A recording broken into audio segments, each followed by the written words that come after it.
All right. So in today's lesson, I'm going to be showing you guys how to use the Fibonacci tool. All right. I'm going to be using different pairs to show you guys exactly how you guys can, make use of the Fibonacci tool. So on the Fibonacci tool, we have, different ratios and we have different numbers. We have something called the 0.618, which is a golden ratio. So, so yeah, this is the Fib, right? I'm going to turn this off. This is the Fibonacci tool.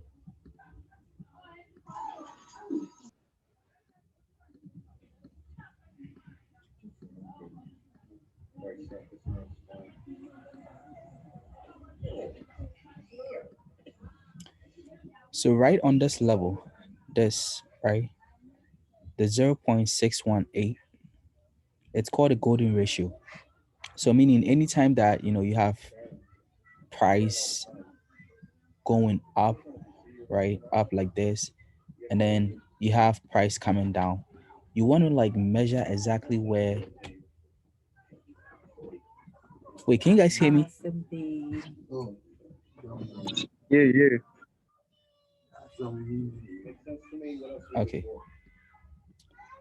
So yeah, I'm gonna start everything all over.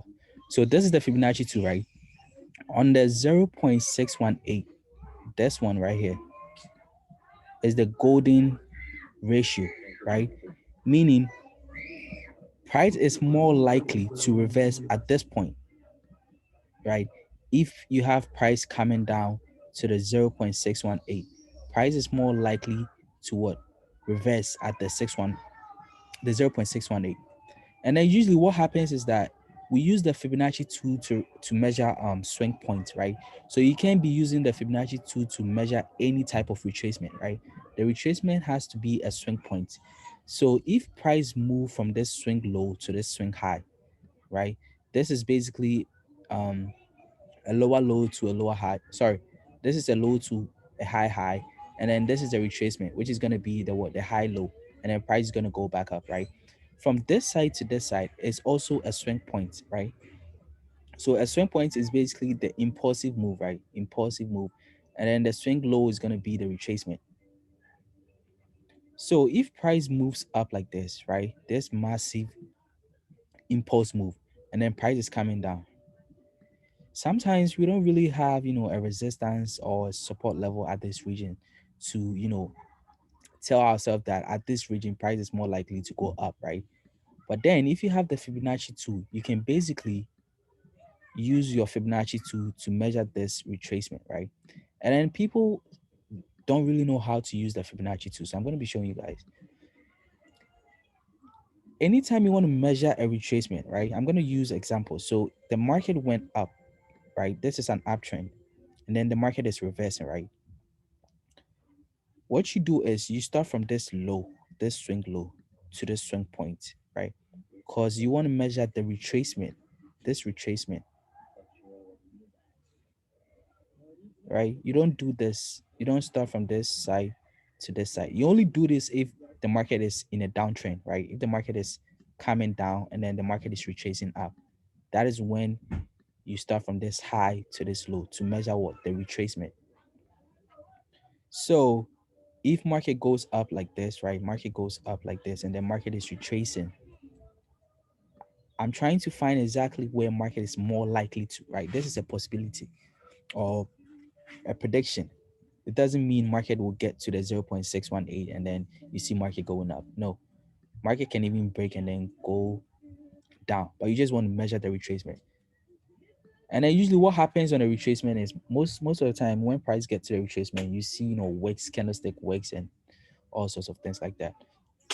So price goes up, right? Price is coming down.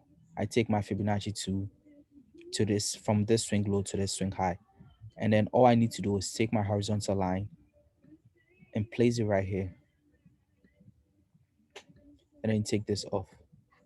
So meaning I'm expecting price to retrace to this level and then do what? And go back up.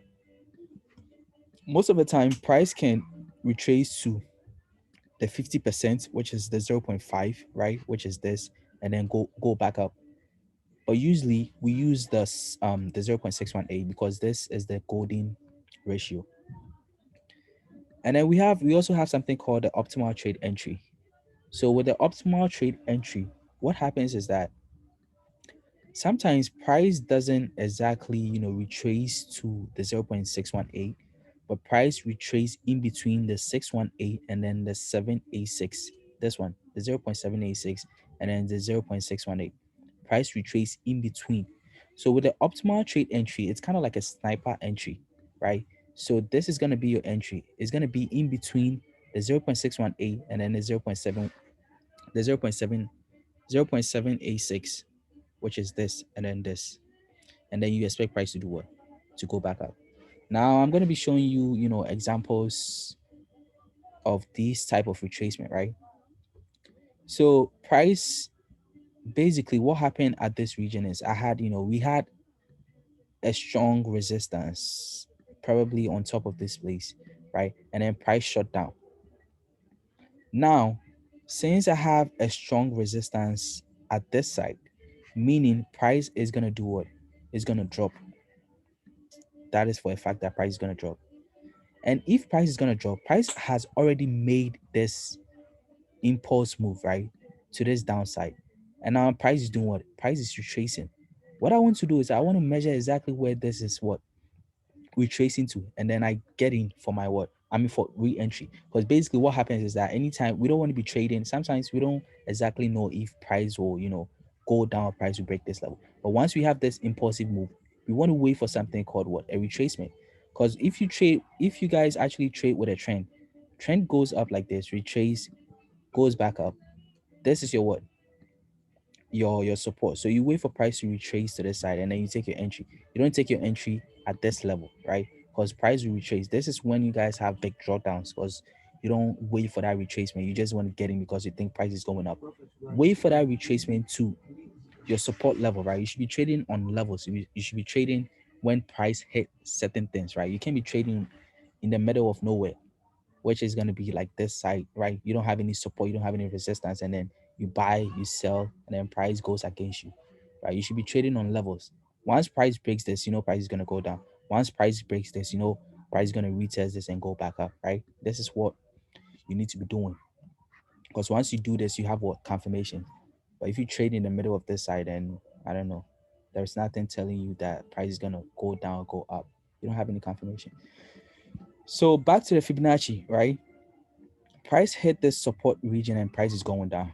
I'm trying to measure exactly where price will retrace to, right? I take my Fibonacci 2. I'm going to take this off. And I'm going to take this to lower time frames to see exactly what is happening, right? So this price hit this side, price was going down. Now, this is a swing high to a swing low. This is not a swing low. This is a swing low, right? This is the swing low, and this is the retracement, and price came back down. So what I'm trying to measure is this swing low after this impulsive move. I take my Fibonacci 2 from this side to this side. And as you guys can tell, right on the 0.618, right? Right on the 0.618, price shut down. So this is how you guys can, use the Fibonacci 2. It's basically to measure, retracement. And then you take is from this, since price is gonna go down, this side is a very strong resistance. You take your Fibonacci 2 from this side, this swing high to this swing low, and then right on the 0.618 price shut down, right on 0.618 price shut down. Let me see if I can find more examples of these type of trades. Yeah, I think this is one of them. So yeah, so with this trade, right, price made a market structure called equal lows, right, equal low right here, or a double bottom, right, and then price is going up. Price made this strong impulsive move to the upside, and then price is retracing. I'm trying to measure what this retracement. All I need to do is just pick my Fibonacci 2, right, this one right here, start from this side to this side, And look, price came in between the 618 and then the 786 in between, and price shot up, right? So this is used to measure retracement. Like I said, you can't be measuring any type of retracement, right? You need to measure retracement like retracement like this, right? If price is changing in direction. Once price change in direction, what usually happens is that price, tends to go back to the same region and then go back up. An example is going to be like this, right? So I have price, coming down, price coming down, price coming down. Now price made this market structure called um equal lows.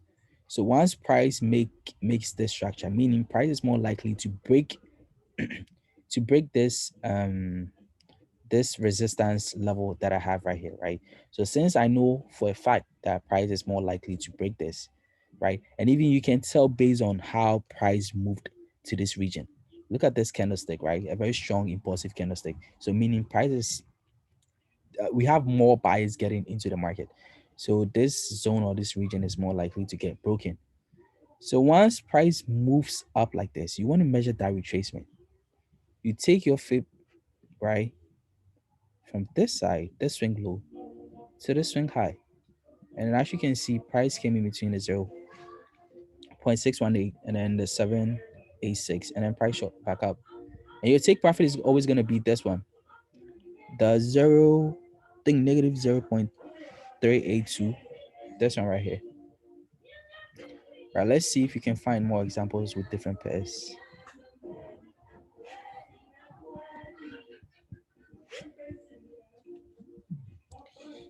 Um, okay, yeah. So I'm going to take this off, right? I'm going to take this off. Now let's look at something right here. At this region, I had a resistance, right? I had a resistance. And price was basically playing around this resistance. Price was basically playing around this resistance. Once price makes this long impulsive move, I'm trying to measure what? The retracement. This retracement is going to start from this side, not this one. Because when price was going down, as you can see, price literally came down like this and then went back up before making this impulsive move. So your fib is going to start from this point to this point, right? So you take your fib, you start from this side to this side. And then right in between the 0.6, see, right in between this, price shot back down. Even if you do this, right, even if you try from this side to this side, I think it's still going to work, right? It still works in between the 0.618 price shot down. And then this is going to be your take profit. Like I said, right? Price came to this level. All right, let's find more, you know. So like I said, you don't really have to be using this fib like basically everywhere, right? You can be using the fib at this side because it's not gonna work, right? But when you use the fib at this side, it's gonna work in between the 0.618. So the reason why it didn't work at this side is I told you price went up, right? And then price came back down and price went up. So you start from this side to this side. You always want to use swing lows, right? Swing lows, this to this. Once price makes something like this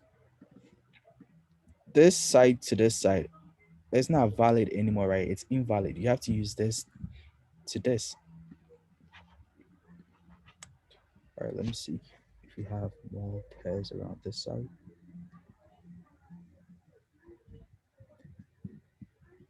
Okay, so this side is gonna be an example, right?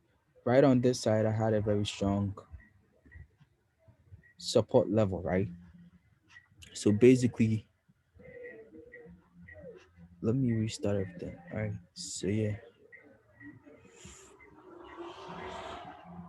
right on this side, I had a very strong, support region at this side, and I was expecting price to go up. Price made this engulfing candlestick. Price came back to this level, and then price is going up. What I'm trying to do next is I'm trying to measure a retracement level, right? I'm gonna wait for the market to make a swing low and a swing high. then I measure what? The retracement. So I'm going to play this. Once price is coming down, meaning price has already made what? A swing high. So this is going to be your swing high. This is going to be your swing low. You take your fib this side to this side. All right, let's see. Right, this is a 0.618. Price came to the 0.618, creating this, rejection. Right after the rejection, price made an engulfing candlestick, showing you that price is going to do what? Keep going up.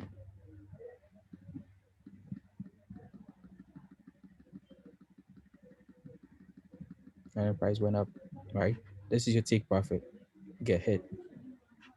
So with Fibonacci 2, you can be using Fibonacci 2 from this side to this side to measure retracement. No, you can't. It's just how you train the eyes. You need to train your eyes to be able to find places where the fib is more likely to work, right? Because at this side it will work, at this side it might not work, right? It might not work. And then that is when people try um turning this fib around, and then they think this was the retracement because it came back to this side. Nah, it didn't. It's from a swing high. If the market is in a downtrend, it's from this swing high to the swing low, right? If the market is in an uptrend, then it's from a swing low to a swing high. So if you have any questions, just type it, or you could voice out if you want. I got a question. Yeah, I'm listening. Yeah, so like, what time frame would you say is the best one for the fib? For the fib. So usually I trade with the daily and then the 4 hour time frame. To be honest with you, I think it's the 4 hour time frame. You could use the daily time frame. I mean, the 1 hour time frame is gonna work, right? The 1 hour time frame is gonna work. I think it's gonna work. Yeah, it's gonna work. But usually when you use, so basically, right, anytime you use a lower time frame, what happens is that you kind of like see more consolidation, right? And then you wouldn't you might think this side is a swing high to a swing low, right? And then you start with you start using your fib, right? You measure this retracement, you start from this side to this side, and then price will come to this side, and then price will break this level. But once you use a high time frame, you're gonna see that this side is not a retracement, right? The high time frame shows you what is actually happening, right? This side is not a retracement because you don't have any strong. So, all right, let me say something here. Anytime you want to measure a retracement, right, you need to make sure that you have a very strong zone. With the fib, what actually, let me take this off and then explain what I mean. So imagine you have levels, right? This is my level. I have a level here, and I have a level here, and I have a level here, right? At this side, if price goes up like this, right, and then price retrace back to this side. Let's say price retrace back to this side, and then price went up to this side. At this side, price is more likely to what? To drop to this side. So since I know this is a very strong resistance, and I know price is more likely to drop to this side, once I see that strong impulsive move to the downside, once price is going up, this is when you start measuring your retracement, right? If price breaks this and price get back to this region, maybe you have a very strong support zone at this side, so you can measure this retracement. But when price hit this, then there is a high probability that price is going to do what? Go back up. So once price makes a very strong impulsive move, then this retracement is what you what measure. You don't measure when price is in the middle, because this side might not be able to hold price, right? You use the fib on stronger levels, like stronger support region, resistance. That is when you use the Fibonacci.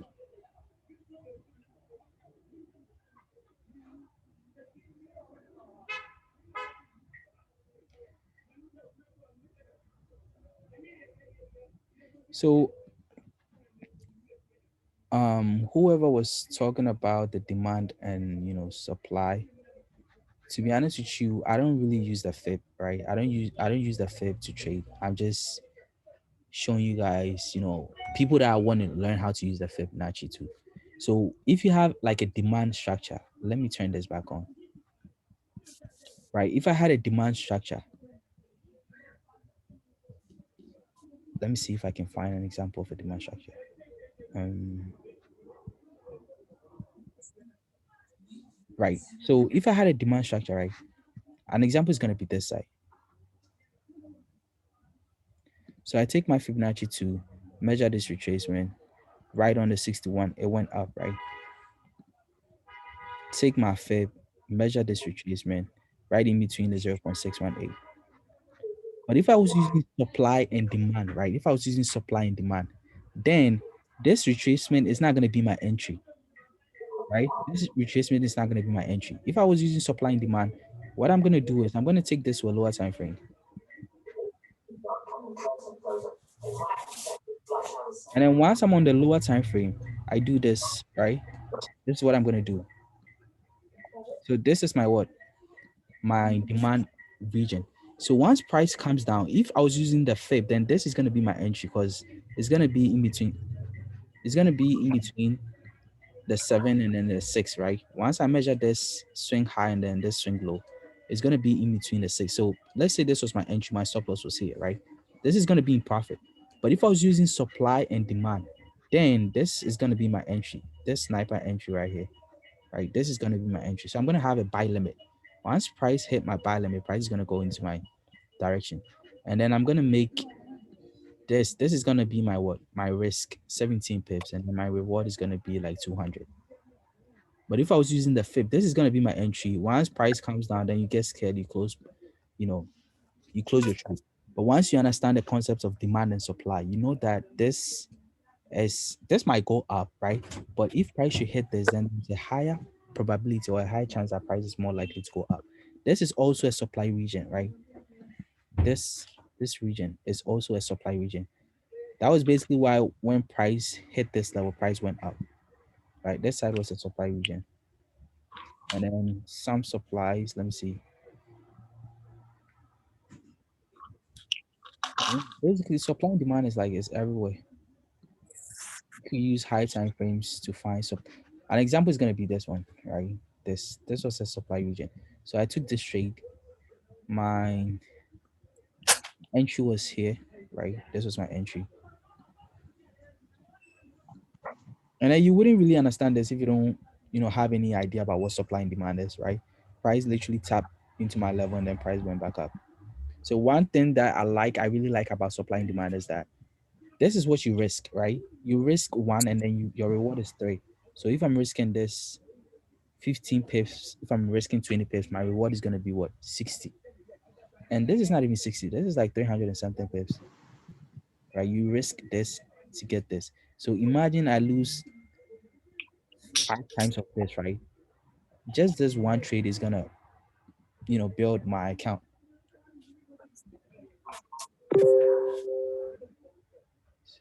That was a different question.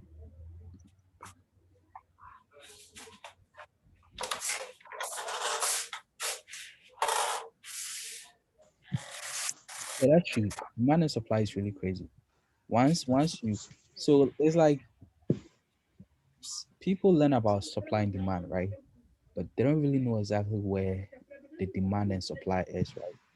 Because you might think everywhere is demand and supply. That's true. You might think this side is a demand structure, and then right when price get into your region, right, price is gonna go down, price is gonna go back up. You need to know that there is a stronger region at this side more than this side. But if you actually go by supply and demand rules, it says anytime you have a demand structure, your reward is gonna be 3 times this. So if this is 30 pips, then my reward is going to be 60 pips. So this is going to hit your take profit and then you get out. If you want to be greedy and then you want to put your take profit here, then that's up to you. Price is going to go to this side and go back up. You need to know how to swing supply and demand and then scalp supply and demand. We have like two types. This is like, a scalp, and then this side was a swing. This side was a swing. An example was we took this trade, right? We took this trade. I had my demand structure here. Price literally came here and then price is going up. So this right next week, I'm gonna I can probably use a fib to measure this retracement, and then if price retrace to the 61, then I'll be taking a move to the upside, right? I'll be taking a buy to the upside because price made this huge impulsive move, which is a what? A swing low to a swing high. So I'm measuring the retracement. Or I could use my what?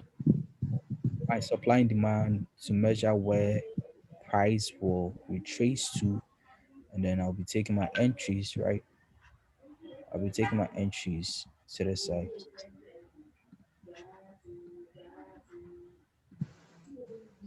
So yeah, I think that's gonna be it for supply and demand.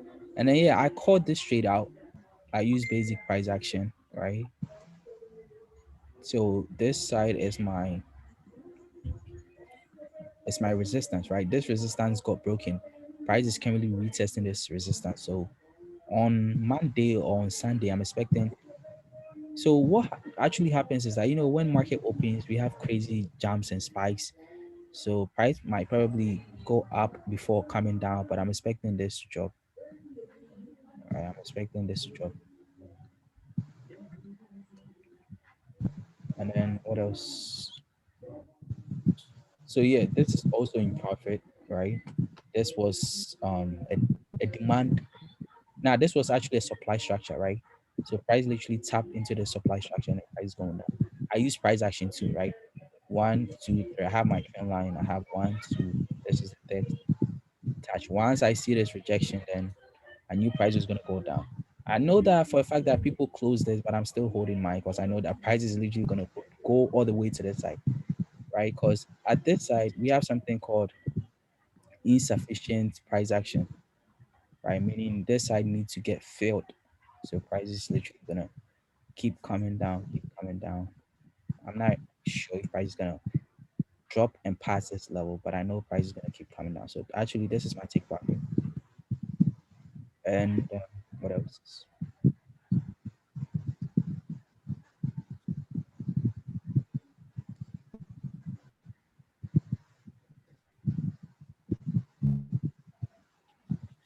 Yeah, I think that's it. If you have any questions, just keep asking. Okay, I got another question. So like when you see price at your demand zone or supply zone, like what type of kind of information do you see to get in the trade? Honestly, as to be honest, right, it's really not about if you actually understand the concept of demand and supply, right? It's not about candlestick. What I usually do is I have my buy limit, right, or sell limit. If price tap on this level, so it's like this, right? I have a demand structure. Let's imagine this is my what?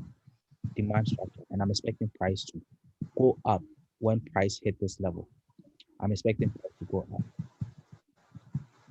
What I do is I'm gonna have a buy limit at this region, and my stop loss is gonna be at this side. So if price, comes in between this, I'm fine, right? I'm not gonna be worried because I have my stop loss at this side. If price hit my stop loss, that's fine. But I know for a fact that anytime I have a demand structure, right, price is more likely to reverse or go up. Because with a law of demand, it says that if demand exceeds supply, price should move in favor of what demand, and vice versa. If supply exceeds demand, price should move in favor of what demand. I mean sellers or supply. So at this region, I knew that what demand exceeded what supply because price moved in favor of the buyers or the demand. So if price is returning back to this level, there is excess what buy orders or demand. So it's like this, right? I don't really want to go into details with this concept. Imagine you have 100, let's say 100 buyers at this region, right? So at this region, you have 100 buyers, and then you also have like 20 sellers. So once like this market is basically about transactions, right? Once this transaction is being made, what happens is that you have one buyer, one seller, one buyer, one seller, just like that, right? So what happens is that the buyers are gonna go finished, and then you're gonna have 80 what buyers left. So we need sellers to do what? To sell this. Price is gonna go up and get sellers. Once price gets to this side, price is gonna shoot up. Because at this region, I have what 80 was unfilled buy orders. And then buy orders exceed what sellers. And then with the law of demand that I just said, if demand exceeds supply, price should do what? Go in favor of what? Demand. So price is gonna tap into this level and then price is gonna go up.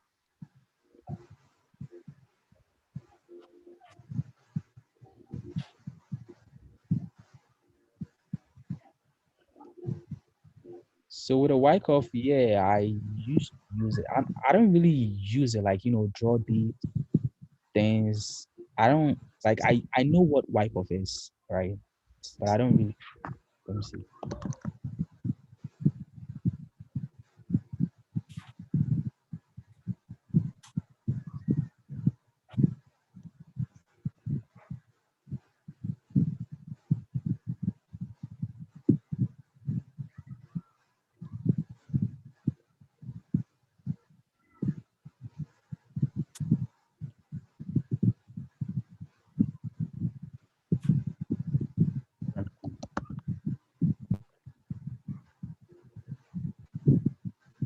So yeah, if you actually look at this, right, this was a wyckoff theory.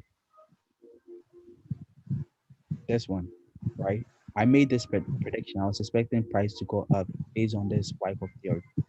And then if you actually play this price, see price went up and then price went up, or price retraced back down. And then with the idea of supply and demand, I was able to catch the impulsive move to this upside. So it's like once you just need to learn everything and then build your own strategy, right? Have your own plan, use everything you know. You don't need to stick with one thing and then tell yourself that, oh, price action works for me, so I'm gonna stick with price action. It works, that's fine, but learn other things for confirmation. If an example is gonna be, I have this region and this region got broken. Why did this region get broken?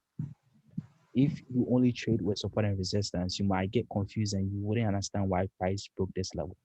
But then if you know other things, right, it's gonna help you realize that there was actually a demand structure at this region, right, which made price come back to this level. Because this unfilled order, right, needed to be filled. So price went up, got sellers, and then once price hit this level, price is gonna go up. So since I know price is gonna go up, then I'm gonna use my Fibonacci 2. I'm not really sure if this is the end of this swing low, but if this is the end of this swing low, then I'm gonna start with this swing. Sorry, I don't know if this is the end of this swing high, but I'm gonna start with this swing low to the swing high to measure this retracement, or use the fib.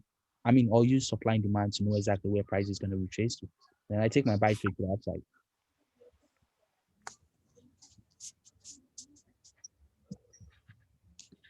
And what else? Let's see.